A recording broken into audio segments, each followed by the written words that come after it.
Inilah informasi terpopuler di situs cnbcindonesia.com yang menjadi sorotan pasar keuangan dalam Hot News. Langsung saja kita ke informasi yang pertama. Kapal perang dan jet tempur Rusia telah meluncurkan rudal hypersonic, jelajah, dan balistik. Ini menjadi bagian dari latihan Kremlin di Mediterania Timur Selasa 3 Desember lalu. Diketahui latihan sebenarnya telah dimulai pada hari Minggu awal Desember dengan melibatkan lebih dari 1.000 pelaut dan penerbang. Sebanyak 10 kapal perang dan kapal pendukung, 24 pesawat dan baterai rudal pantai juga diturunkan. Kementerian Pertahanan Rusia mengkonfirmasi bahwa beberapa latihan tempur melibatkan penggunaan senjata presisi tinggi yang kompleks yang baru-baru ini diadopsi oleh Angkatan Laut dan Angkatan Udara Rusia. Sejumlah petinggi militer diketahui menembakkan rudal hypersonic Zircon. Kapal selam diesel listrik Novorossiysk juga meluncurkan rudal jelajah kaliber ke target laut. Uji peluncuran rudal hypersonic Kinzhal dari jet tempur MiG-31 serta rudal jelajah Onyx juga ditembakkan. Selama latihan 3 hari tersebut, pasukan Rusia juga berlatih tembakan artileri, peluncuran torpedo, serangan bom, dan peperangan anti kapal selam. Moskow telah menekankan bahwa latihan tersebut dilakukan sesuai dengan norma hukum internasional serta perjanjian antara Rusia dan negara-negara lain tentang pencegahan insiden di laut dan di udara.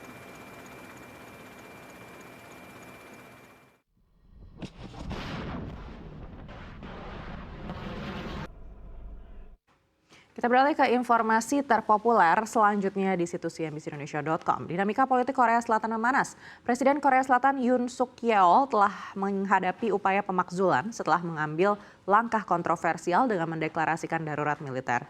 Langkah ini merupakan yang pertama sejak 4 dekade terakhir yang dituduh digunakan untuk menghentikan penyelidikan kriminal terhadap dirinya dan keluarganya. Keputusan tersebut dengan cepat dibatalkan parlemen. Anggota parlemen oposisi menyerahkan mosi pemakzulan pada Kamis 5 Desember dini hari dan menuduh Yoon telah melanggar konstitusi dan hukum.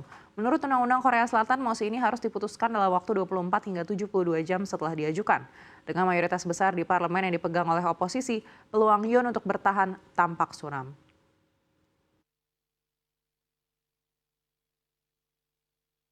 소추안 박찬대, 조국, 천하람, 윤종호, 용해인, 한창민 의원 등 191인으로부터 대통령 윤석열 탄핵 소추안, 박성준 의원 등 170인으로부터 국방부 장관 김용현 탄핵 소추안이 12월 4일에 각각 발의되었습니다. Dan berikutnya kita beralih ke Timur Tengah, di mana perang di Arab masih terjadi, namun bukan antara Israel dengan Hamas di Gaza atau Israel dengan Hizbullah di Lebanon, melainkan perang yang terjadi di Suriah.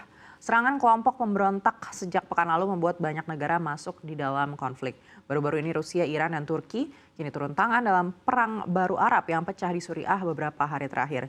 Presiden Rusia Vladimir Putin juga telah melakukan komunikasi via telepon dengan Presiden Turki Recep Tayyip Erdogan. Mereka sepakat konflik tersebut perlu diakhiri dan mengutuk agresi teroris terhadap negara Suriah. Di sisi lain, Amerika Serikat mengonfirmasi Pentagon telah melancarkan serangan terhadap aset militer di Suriah Timur. Ini terjadi setelah serangan roket di dekat salah satu pangkalannya. Juru bicara Pentagon Pat Ryder mengatakan Selasa lalu bahwa militer Amerika Serikat menyerang sistem persenjataan termasuk peluncur roket dan tank. Lokasi menjadi ancaman pasukan Amerika Serikat di daerah tersebut. Situasi ini mengawali babak baru perang saudara yang telah berlangsung lama di negara tersebut.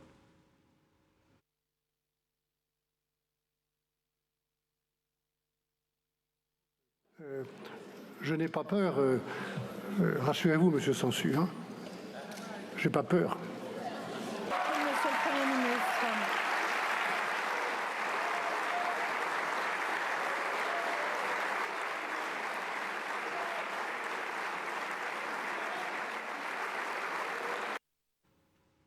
Sementara itu, informasi terpopuler selanjutnya dari dunia teknologi. Sejak pemerintah melarang iPhone 16 untuk diperjualbelikan di Indonesia sejak Oktober lalu sampai saat ini, pasca Apple disebut masih memiliki utang kepada pemerintah Indonesia khususnya terhadap aturan investasi lokal. Yang menarik, calon pembeli potensial iPhone 16 ternyata sedang mempertimbangkan untuk pindah membeli smartphone Android. Menurut Anda, handphone apakah itu? Ya, hal ini terungkap dari survei yang dilakukan oleh lembaga riset internasional YouGov. Mereka melakukan survei kepada 2.065 warga Indonesia berusia 18 tahun ke atas pada November 2024. Hasil survei menunjukkan Samsung menjadi merek yang paling banyak dipertimbangkan dengan angka 68% untuk dibeli jika mereka tidak dapat membeli iPhone 16. Xiaomi dan Oppo juga masuk ke dalam merek yang menjadi pertimbangan dengan masing-masing 23 dan 22% orang Indonesia menyatakan minat pada dua vendor asal China itu.